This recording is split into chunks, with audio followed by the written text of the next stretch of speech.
Hi everyone, how are you beautiful people doing today? Welcome back to my YouTube channel. My name is Spandan and you are watching Music by Spandan. In today's video, I'm going to be showing you how I make a song like Lizzy McAlpine. 5 Seconds Flat was the first album from her that I listened to and I instantly fell in love with her music. Her beautiful songwriting coupled with amazing productions bring out some of the best singer-songwriter music that we have out there. I'm going to take you into the process right from the start, showing you how I build the song from scratch, and we are going to dive right into it. But before that, a quick plug. I'm a music producer and I help pop artists make amazing sounding pop music out there. So if you're an artist and you're looking for somebody to help you with your music, be sure to check the link in the description and let's get in touch. With that out of the way, let's get straight into it. For this video, I have picked 2 references from a 5 Seconds Flat album. We are going to try and make a song which is a mix of Ceilings and Doomsday. Just like a song Ceilings, I wanted the song to start with a simple guitar riff, and this is what I came up with.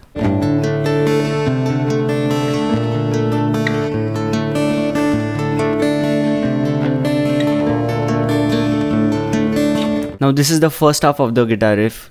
In the second half, I changed up the chords a bit.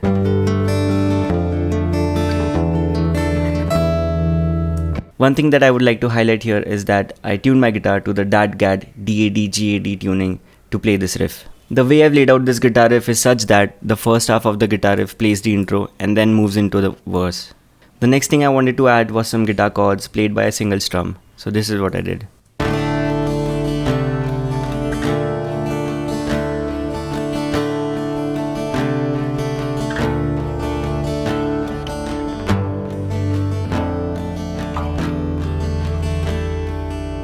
This along with our guitar riff sounds like this.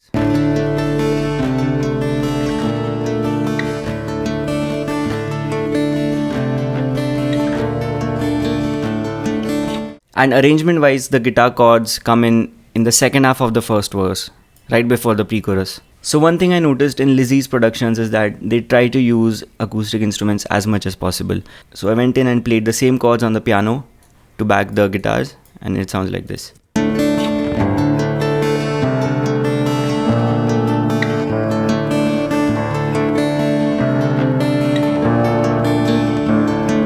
And for the next part, I've played the same riff on the piano as the guitar.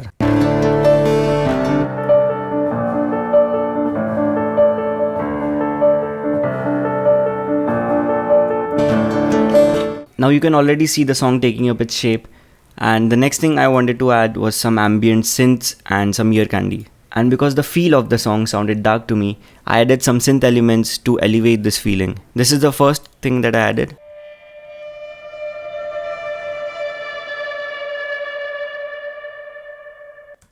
And I played one more synth line which has pitch bend in it and it goes 1 octave up.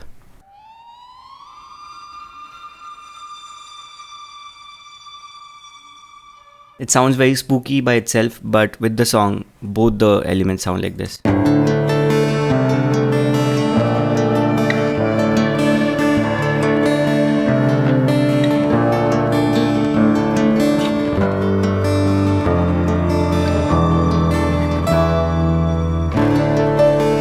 Now, when playing around with such things, it is very easy to get carried away and overdo things, but always make sure that you use them correctly and mindfully.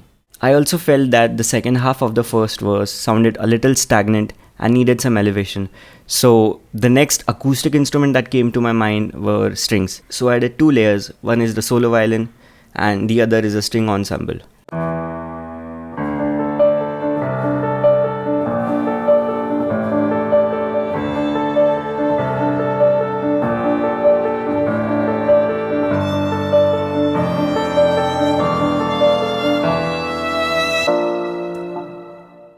I wanted to harmonize the tail of this melody, so I added some harmony layers in the strings ensemble, and it sounds like this.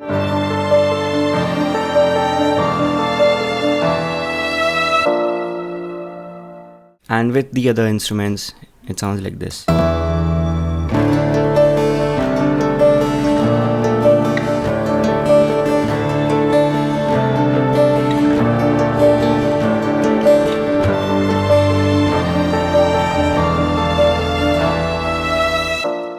Now when you listen to Lizzy's music carefully, you can tell that the producers have made good use of ambience, and that is what I wanted to add to this track. So I found this random bird sample in the Logic's Apple Loop library, and it sounds like this.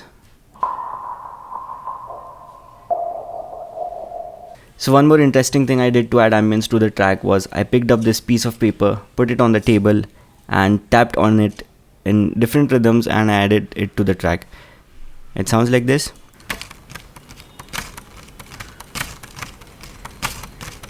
Now you can argue that I could have added the same rhythm with a percussion instrument from a random sample library, but it's production choices like this which give your song your sound and an extra flavor. With all the other instruments, these ambience layers fill up the space and it sounds like this.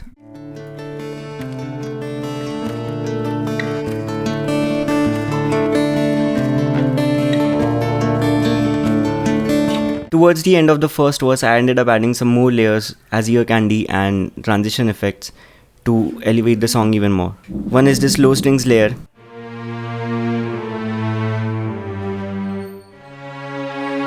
And with the other string layers, it sounds like this.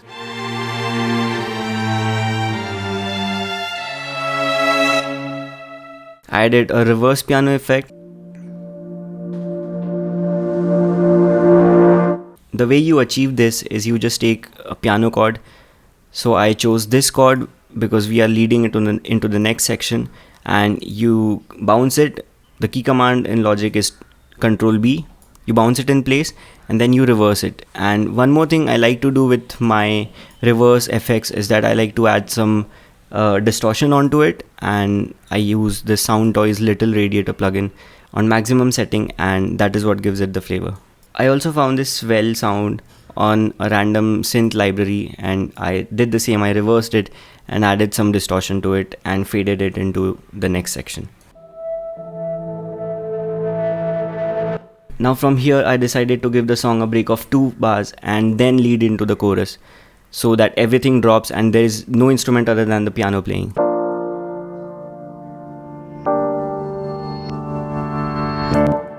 I also added this cool preset from FabFilter Pro Q3. It's called Phone, and I changed the frequency settings a little bit and it gives it that telephonic effect.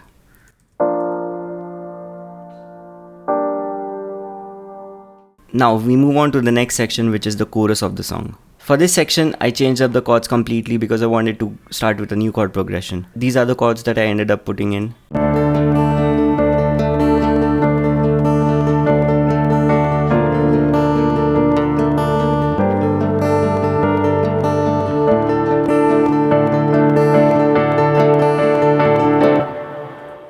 Did you notice how much tension is being built by just these chords? So when you're producing or when you're composing, it is not just about the instruments that you add. It is also about the composition and the melody. The next thing that I felt was missing at this point of the song was rhythm.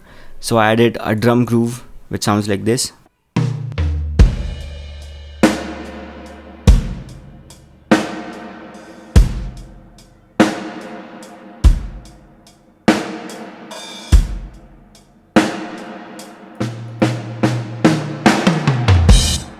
The drum kit that I've used here is Native Instruments Abbey Road Modern Drums, and specifically it's the Modern Sparkle kit.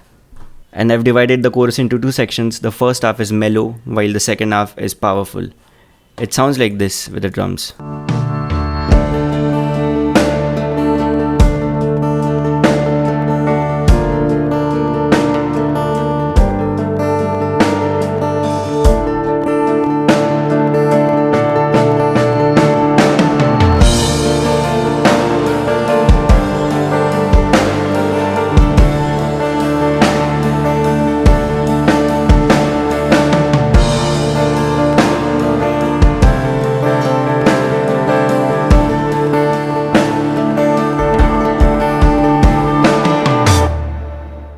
The next obvious thing that I added in was the bass guitar. Now I've divided the bass line into 2 sections. The first section, which plays for the first half of the chorus, plays long sustained notes, and for the second half of the chorus, it plays a rhythmic bass line.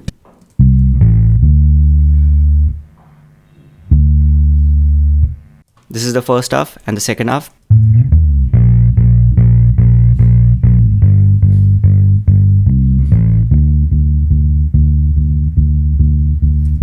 With the drum kit, it sounds like this.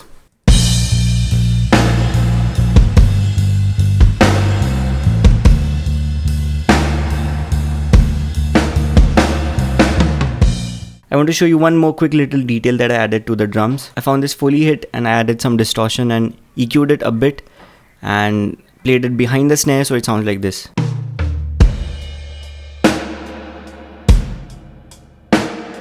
Next, to top everything off, I added some keys and pads. The first one being this electric piano.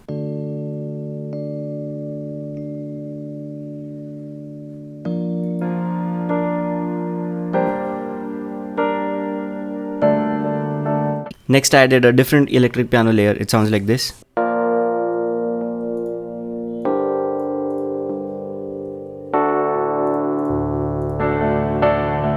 To fill in the space, I added one distorted pad layer, which sounds like this.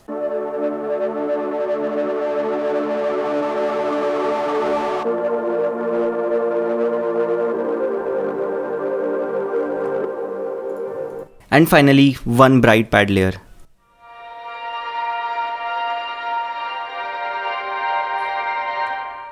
Together, this is what they sound like.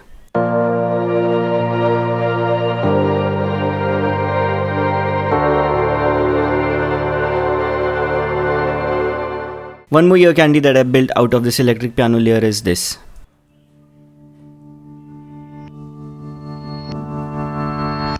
All I did was added some distortion with Logic's stock overdrive plugin and some OTT bikes for records.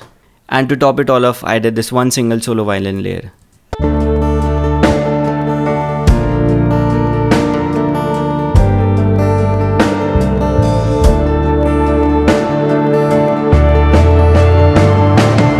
And with this, our chorus now sounds like this.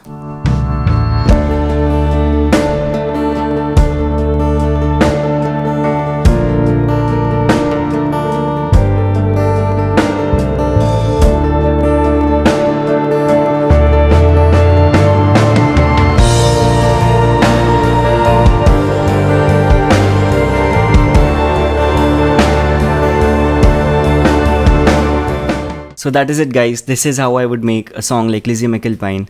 I love her music and I tried to do my best to make a song like hers. And with this video, I hope you can see how with minimum layers we can make a good sounding song.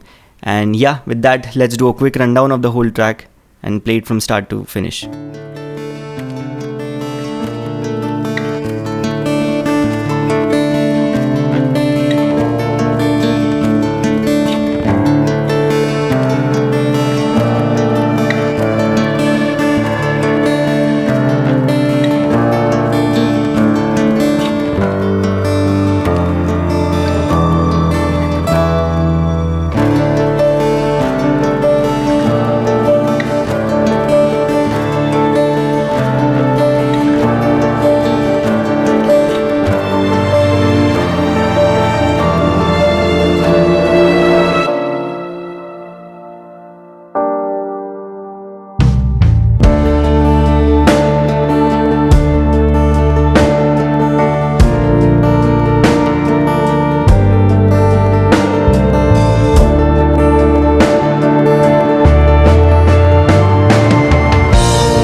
So there you have it, guys. This is how I would make a song like Lizzy McAlpine. If you made it till the end of this video, thank you so much. And with that, I'll see you in the next one. Peace.